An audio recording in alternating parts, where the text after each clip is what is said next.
Hey friends, today we are starting I Can Only Imagine, a memoir by Bart Millard.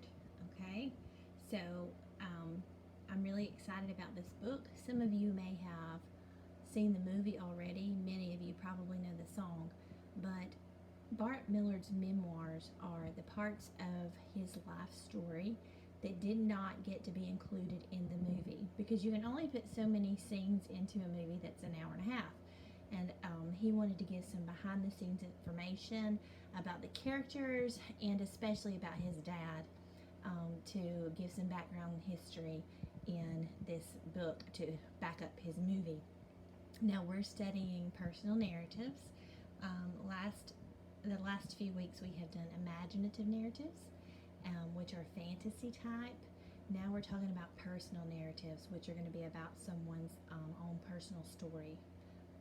Okay, so today you're going to listen to the introduction as well as chapter 1. It is not very long. I may stop at some points as I go and discuss some things with you, or I may just read it straight through. It'll be different every time we cover a different section, okay? So I hope you guys enjoy it. Here we go.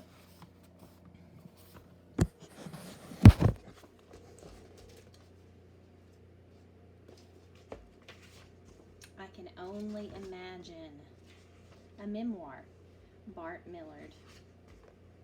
This book is dedicated to Shannon, Sam, Gracie, Charlie, Sophie, and Miles. I know what I was, and I know what I am now. All right, so here's the author's notes. It says, Mercy Me, a movie and memoir. Having your life made into a movie is a surreal experience. When the film I Can Only Imagine went into production, I quickly learned what an incredible challenge it is to compress a person's life story into less than 2 hours of screen time. And because movies are so expensive to produce and market, add to that time crunch and intense pressure to make every minute engaging and entertaining for the audience. As I said, it's an incredible challenge. Storytelling in the film is most certainly an art form. Every second counts, literally. After shooting countless hours of footage on location, the very first cut of the film was around 6 hours long. Then the directors began by editing the scenes into chronological order in order to tell the story. But because no one had signed on to produce a lengthy TV docudrama more than 4 hours, about 2/3 of all that footage fell to the cutting room floor, as they say. Years had to be edited down to 5-minute composites. A series of events had to be accurately depicted by a single scene. This, I learned, is why you sometimes hear of a certain actor being cast in a movie and then you find out later that he or she was edited out, or the vast majority of the actor's scene were deleted. Given these constraints, the filmmakers did an incredible job of not only producing an amazing movie, but also telling my story with authenticity and integrity. Dennis Quaid, the legendary actor who has played a myriad of characters on screen over the years, played my dad. He really helped me understand why and how to draw the line between the reality of my life and the movie about my life. I am forever grateful to Dennis for the time we spent talking about my relationship with my dad in between takes.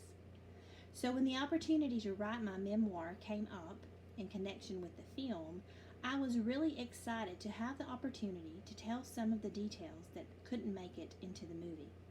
The filmmakers were locked into an industry time frame, but within these pages, we don't have to be. Now I get to share more about the amazing people who are such a vital part of my story.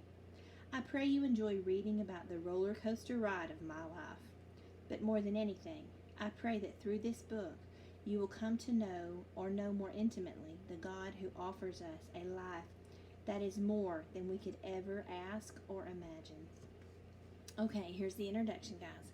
How Great Is Your Love? That's the title of the introduction. And also, each title is also the title to one of their hit songs, one of Mercy Me's hit songs, which is the band that Bart Millard is lead singer for. So the introduction is called How Great Is Your Love, and here's one of the lyrics from this song. My heart is steadfast, O God, and I will sing with all my heart and soul music for the King.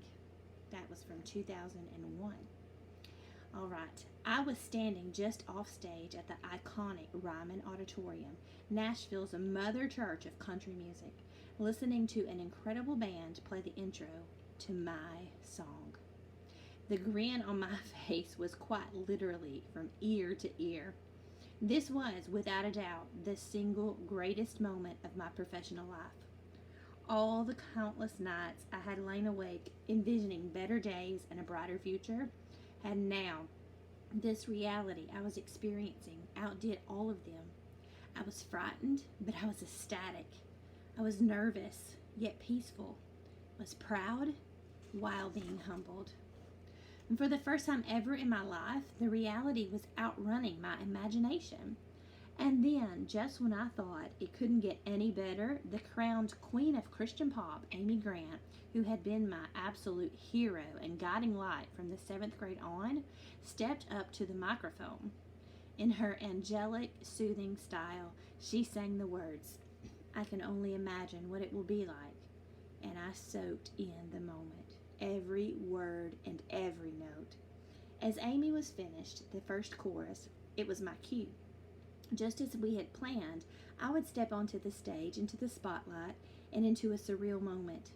I walked to the mic, I stared out into the sea of faces. I drew in the deepest breath I think I'd ever taken in, and I sang. I can only imagine when that day comes. And as I ended the verse and went into the chorus, Amy joined me, along with her husband, Vince Gill, the legendary country music superstar. And then some sort of holy convergence occurred. The crowd gathered there at the Ryman seemed to just fade away, and I began to sing for an audience of only 2. I envisioned my dad watching, smiling, taking in all that he had prayed for and believed for me, while my heavenly Father was also watching, smiling, accepting my offering of giving him the glory he so richly deserved. The acoustics in that hall are like nowhere else in the world, but there was something much bigger happening, something sacred. In this historic sanctuary, once called the Union Gospel Tabernacle, the Reverend Sam Jones used to stand Sunday after Sunday to preach about heaven. Now I stood beside Amy Grant on the legendary stage singing about the day when we will see Jesus face to face. It was an amazing and an intimate time of worship as I reflected on all God had done and brought me through to lead me to this moment. As the crescendo of the last chorus cascaded down over all of us and the final chord faded, people applauded and cheered. Amy embraced me as if she were a proud big sister. It was truly a divine hour of blessing rising out of my broken world. And later that night, alone with my wife Shannon, I could no longer hold back the tears. God had actually allowed my wildest dream to come true. But that was just the beginning of the ride of our lives. And it's been one crazy journey, to say the least. While it has often been a hard road to travel, and honestly, the success sometimes only made it harder, one thing I know for certain is that the gospel is more alive to me today than ever, thanks to the front row seat that I was given to watch Jesus change my dad. For he changed him from a feared monster to a faithful mentor, from an abusive dad to a loving father, from a heart of stone to a life of grace. And as Shannon and I continued to share our hearts that night, we thought back to the first time I ever sat down to visit with Amy about I Can Only Imagine. The fact that a song I had written moved her and touched her deeply was, well, more than humbling. I mean, after all, she'd been singing to me for years through the headphones, helping me through all my hard times. Amy asked me where the song came from. It was a mystery to me even how quickly I'd written a song when so many others had been so much more difficult to write. But I told her the truth. it just kind of happened. The lyrics took about 10 minutes, I guess, and the music took about the same. Thoughtfully and graciously, out of a heart of wisdom and life experience, she said, Bart, you didn't write that song in 10 minutes. It took a lifetime. Amy was absolutely right. Imagine had been coming to me throughout my entire existence, arriving as a divine appointment at a spiritual crossroads of life and art. In moments of pain, confusion, and despair, God had been writing the words on my heart, slowly giving them genesis in the chaos of my life. And in every instance when I experienced His peace and His love, His joy, the chorus was being shaped and sung into my spirit, and the melody intertwining through my days like an unending thread, weaving together the patchwork of a cherished family heirloom quilt. But the fruit on the tree's branches is not grown for the tree, but for those who will eat from it. Though this song may have been written from my life, it was for anyone who would taste and see that the Lord is good. Psalms 34, verse 8.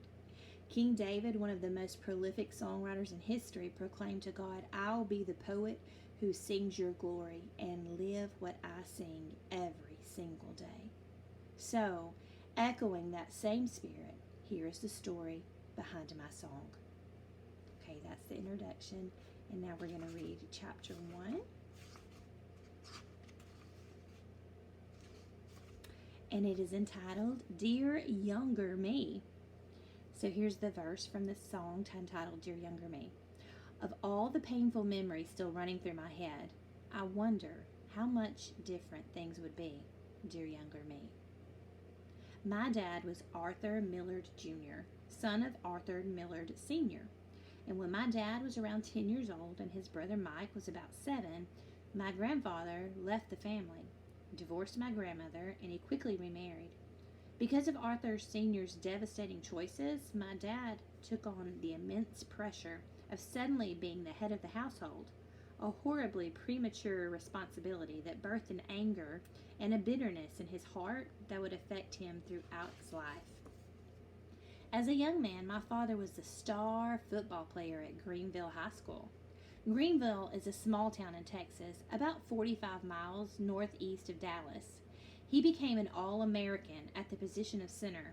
For you non-sports folks, that's the player in the middle of the offensive line who snaps the football to the quarterback. Then he blocks the defense away from the man with the ball. Needless to say, guys who play center are big, tough dudes. Brutes you do not want to mess with or make angry. And my dad was no exception. He was offered football scholarships to several schools, but by the time Dad graduated from high school in 1961, he chose Southern Methodist University in Dallas so he could stay close to home. Another important factor in this decision was that he was dating this young lady named Adele. Adele, known to her family and friends as Dale, would eventually become my mom. She was the daughter of a pastor, and he had planted a new church in Greenville. When dreams die. By his sophomore year in college, Dad was playing center for the SMU Mustangs and had dreams of going on to play pro ball. But with all the time and energy demanded by the sports schedule, coupled with his full slate of classes, he deeply missed his sweetheart Dale.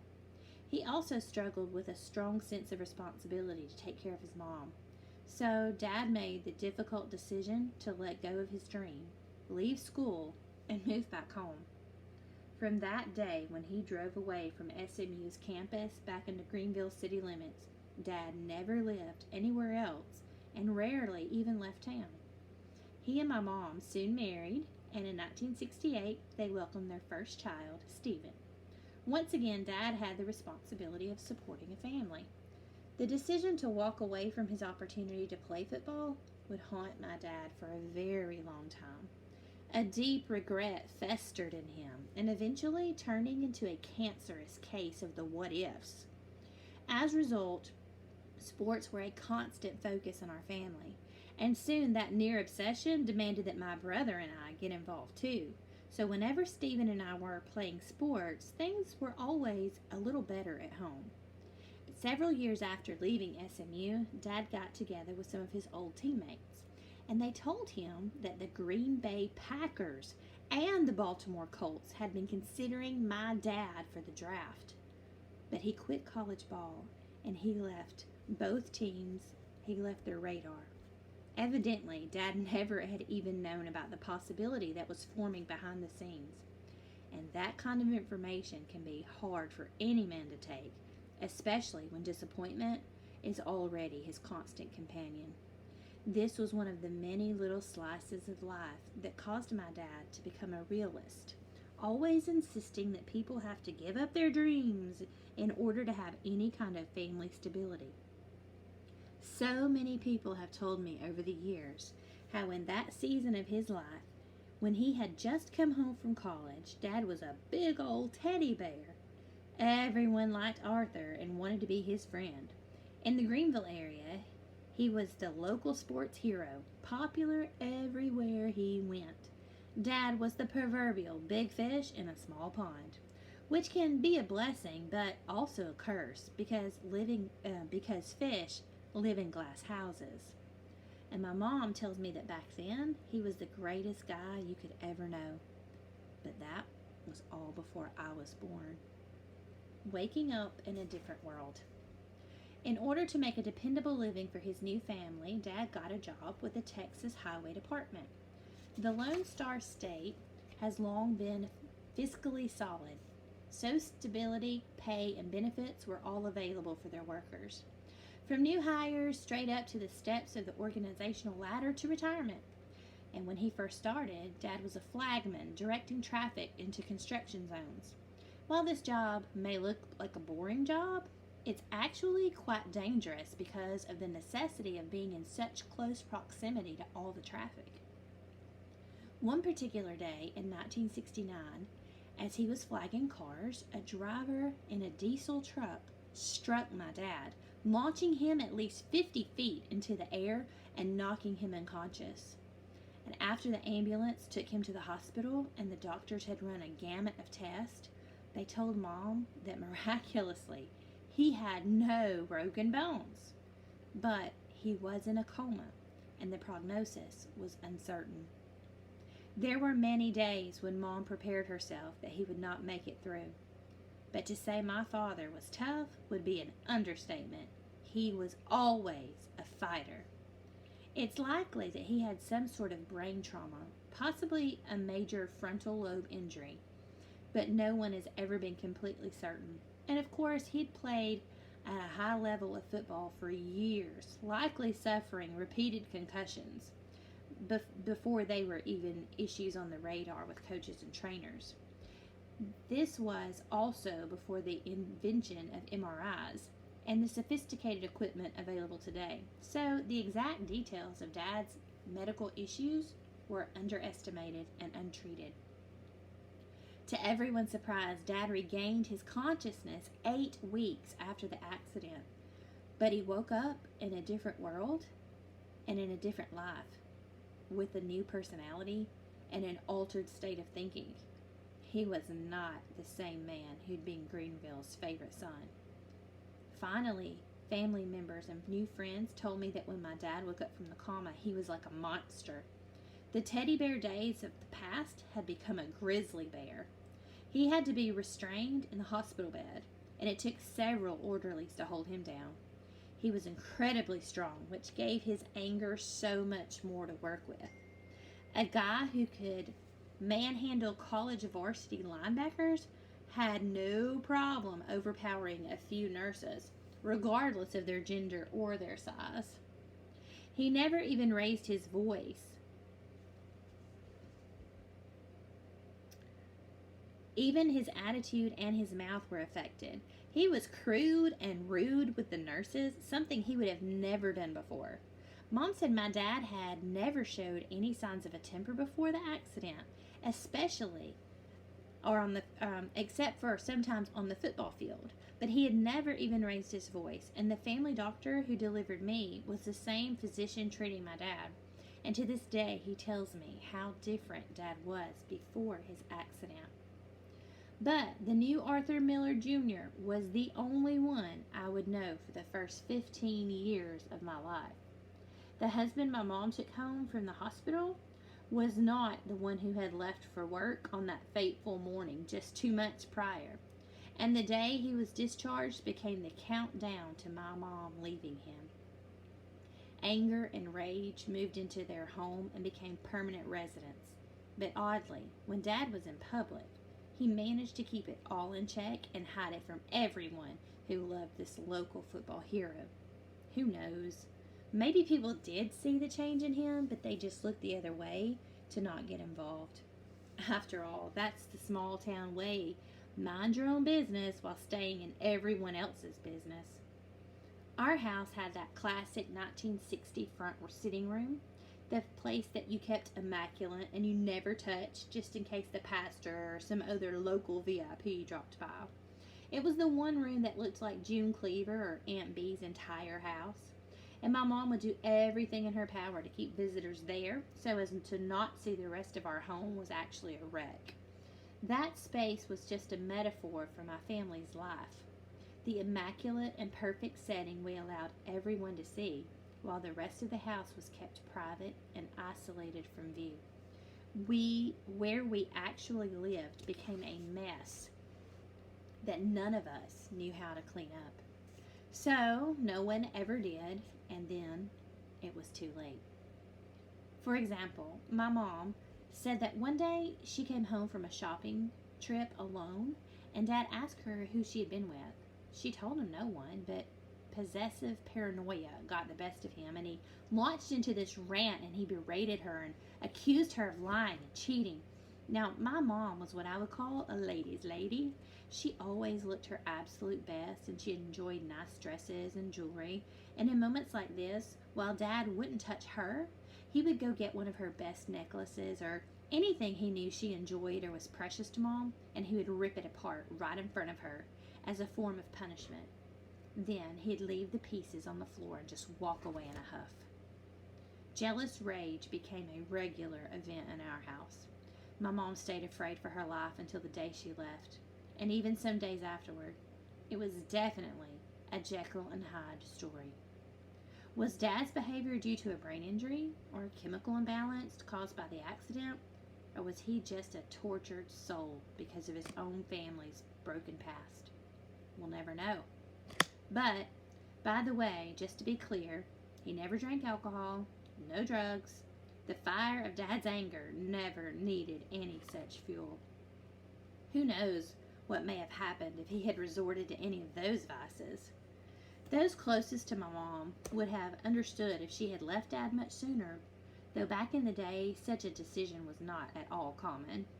I think she stuck around as long as she did and endured all she could because she truly believed that the man that she fell in love with and married was still in there, somewhere. Years ago, I saw the movie Regarding Henry, starring Harrison Ford. It's the fictional tale of this narcissistic, wealthy surgeon who gets shot in the head during a robbery, and due to the injury, he becomes very childlike and loving, the opposite of who he had been before. And the point of this movie was to show what the tragedy actually saved this person's life. I remember thinking how that truck that hit my dad was like that movie Gunshot, except for the plot was flipped and Dad's tragedy devastated his life. But my father's script was still being written, and there was so much more plot in God's pen. Ready or not, here I come. In the midst of all this madness, Mom became pregnant with me. And on December the 1st, 1972, I came into the world, Bart Marshall Millard, named after the legendary Packers quarterback, Bart Starr. So why isn't my middle name Starr? Likely my dad was hoping I would be the football savior of the family, so he decided to kick this kid off right with a proper namesake. In spite of my name, Dad decided he already had the sports buddy son in Steven, my brother, and he didn't need another one. Plus, it didn't help that I was kind of a mama's boy who often cried when she wasn't around. And as I became a mischievous little toddler, My spankings slowly escalated from normal discipline to verbal and physical abuse. I would eventually become his only target. One day, in a single conversation, everything changed from my family. Not in any sort of heated argument at all. Out of nowhere, Dad just popped off with, "Dale, why don't you just get out of here?" And Mom saw that backhanded question as her permission to leave. So she told him she would do just that. And she followed through with Dad's hateful suggestion. And I often wonder how many times she had decided to leave, only to break down and give him another shot. All too often, you hear of a woman in these circumstances being horribly hurt or even dying because of the just one more chance syndrome.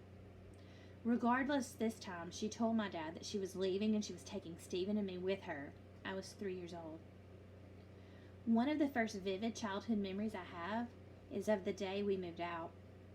Not at all understanding the depths of what actually was happening, but I helped Mom carry out whatever I could manage to carry at the age of 3.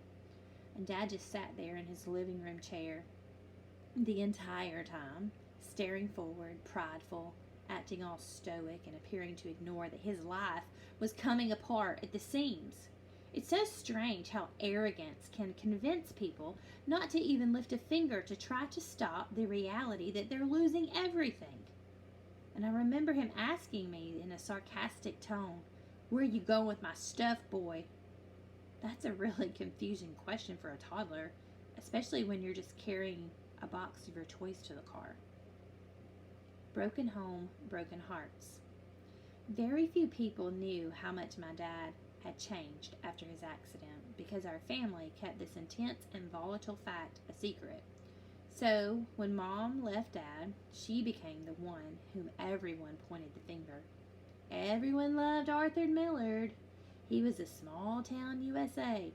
Public opinion was that my mom was the problem. And people assumed that she had done something wrong or she had chosen to leave for no good reason, which of course was not true. Everyone thought if Arthur had been at fault, then he would have been the one to leave. But he was staying in the house, and she was apparently moving out of her own accord. And folks would say, "How can it be, Dale? Why don't you just grin and bear it? Stick it out." Often, when private problems become public knowledge, people make a lot of poor assumptions and ask all the wrong questions. The age-old cliches and lessons learned are that we must all be reminded of even today. It's never to judge a book by its cover, and also not to speak ill against others until you've walked a mile in their shoes. My mom didn't speak up to defend herself because she felt no one would believe her anyway. And at some point in all this drama, my mom filed for divorce. When we left Dad and we moved into a rental house, a deep depression overcame her. She may have escaped the fear, but she walked right out into a hopeless life. She still loved my dad, and she wanted so badly for her marriage to work. Mom just wanted back the man she'd married, the husband she had had before the accident. Struggling with her new life, Mom would often not get out of the bed when she didn't have to be at work. And my brother and I, we had to fend for ourselves to feed ourselves as well as take care of each other the best we could. We would even tuck her in at night and then be on our own. She rarely cooked, so she would just bring home fast food. I have distinct memories of sitting in the living room eating Taco Bell and watching evening sitcoms on TV. And while that may sound awesome for an occasional binge, believe me, it's not that great on a regular basis. But it was the best Mom could do under the circumstances. Stephen and I ate a lot of toast, one of the only meals a little kid could fix. We also figured out that if we could get the canned food open, we could eat this too, just like it was, straight from the can. This was our new reality, a single mom who felt forced out into a life with 2 young boys struggling to survive. Life was tough for us all. And sometimes when Mom was gone to work or out running errands or still in bed, Stephen and I would get hungry with no food in the house, and we would call our grandmothers who lived nearby. One of them would either bring us a meal or come get us and take us to their house. and during the season we spent a lot of nights at one of their homes. Both were strong Christian women who provided stability for us when we needed it the most. When I was just beginning to talk, I started calling both of my grandmothers by the name of Mama. I wasn't yet able to distinguish them by different names, so, as in often the case with grandkids and their grandparents, their new names were just at the mercy of the strange pronunciation of a toddler. So there was Mama Lindsay, Mom's mom, who was the godliest woman I'd ever known, and then there was Mama Mildred, which was Dad's mom, who was the funniest woman I had ever known. She was godly too, don't get me wrong, but she was super comical. Thank the Lord for the prayers and the provision of grandmas. I'm not sure what would have happened to Stephen and me without those two sweet saints being the constants in our lives. Even though we saw my dad and he had custody of us every other weekend, he would sometimes drive by Mom's house and yell out and ridicule her for leaving him. He would call her home on the phone and do the same, and this only increased her fear. Anytime Dad would upset or scare me, I would cry and ask for my mom, especially when we were with him for the entire weekend. And one time I was in the 3rd grade, and I started bawling, and I called for my mom. And Dad would normally just yell at me and tell me to stop, but on this one occasion, Dad started crying too, and he told me how much he missed her. And in later years, I would see that this was much more of the deep truth in Dad's heart than any of us ever realized. Eventually, Mom started dating again, and I have an early memory of the explosive level of my dad's violent temper from around the time when she was just starting to date this guy named Gary, her first boyfriend after the divorce. So Gary had spanked me once, and when Dad found out, he filed that little detail away for the next time he saw Gary. So Dad came to pick up Stephen and me from my mom's house, and Gary arrived at the same time. As my mom's new guy came up the stairs to her house, Dad grabbed him, threw him onto the hood of Gary's own car, and said, "If you ever lay a hand on either of my boys again, I'll rip your throat out." And I remember the shock of watching that happen. As we drove away, Gary just lay there on the hood. I don't think he was dead, but I never saw him move either. Fairly soon after, Mom married Gary. He had children from a previous marriage, and when the kids came to stay with them, Stephen and I would go to Dad's. But it turned out that Gary was an alcoholic, and when he was drunk, he would beat on my mom. So this one time, Mom came to pick us up from Dad's with her arm in a cast. She told Dad that she had slipped on the sidewalk during a recent ice storm and broken it, but we all knew that wasn't true. I guess you could say that Mom had jumped from Arthur's frying pan into Gary's fire. She most definitely was getting burned everywhere. Mom quickly realized that she had made a huge mistake, and she couldn't risk another violent relationship. So she and Gary divorced just a few months into the marriage. So now she was alone once again. And I really think that my mom was just looking for someone to take care of her, and she thought that being with the wrong guy was better than being by herself. So she wanted the knight in shining armor on the white horse to come save her, but she just kept getting the end of the sword. Following what was now her second divorce in a short time, Mom's depression grew even worse. Easily irritated by all the typical questions and the demands of children, she developed the short fuse with Stephen and me. Though all the chaos, my brother and I just kept taking care of each other under the watchful eye of our grandmothers, the one left behind. When I was 8 years old, Mom married her third husband, Lawrence. He was a good man, and Mom really loved him, and he really loved her. But his company told him that he had to transfer from Dallas to San Antonio, and there was a considerable amount of pressure on Mom for my brother and me to stay in Greenville. Everyone seemed to think that Stephen and I needed to have the stability of staying in the same town, same school, same home, with extended family close by for help. And Dad told Mom, "Not that long ago, you were getting beat up by your husband, and now you want to take off with the boys and this new guy that I don't even know? I think they need to stay right here with me. For Stephen, this wasn't such a bad deal.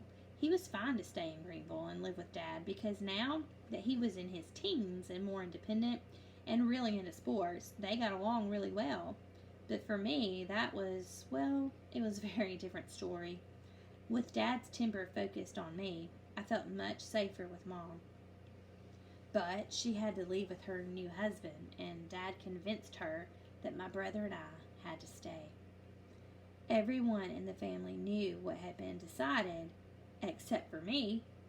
Mom packed all of Stephen's and my stuff into her car, and she told me we were going to Dad's house. And when we arrived, she and Dad took all our things into the house, and I started asking what's going on. And Stephen, of course, was old enough to understand and was already aware of what was about to take place. But outside the back door of Dad's house, my mom, she knelt down and she explained to me that she had to go away and I had to stay behind. Crying, she hugged me and she told me that she loved me, and then she got in the car to drive away. Devastated is not even a big enough word to describe what it felt like to be 8 years old and watch your mom leave.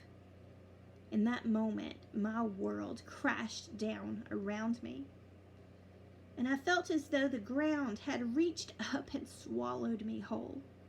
And I tried running after her car, and I was crying out for her not to leave. But I eventually just gave up, and I stopped on the road. And I still recall seeing the glimmering metal of the bumper through the blur of my tears as she drove away. And the heat waves from the blazing Texas sun danced off the access road in front of our house, distorting the image of her car as it disappeared into the distance. She was gone. And I felt so alone. And as my mom drove out of my life, rejection moved right into my heart. For what seemed like forever, I stood on the back door of our house crying hysterically, just repeating, "I'm sorry," over and over for whatever it was I had done to give my mom this reason to make this horrible decision to leave me.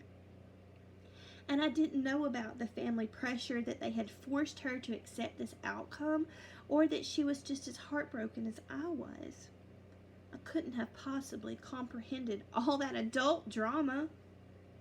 They say leaving those you love is the hardest thing that you can ever do.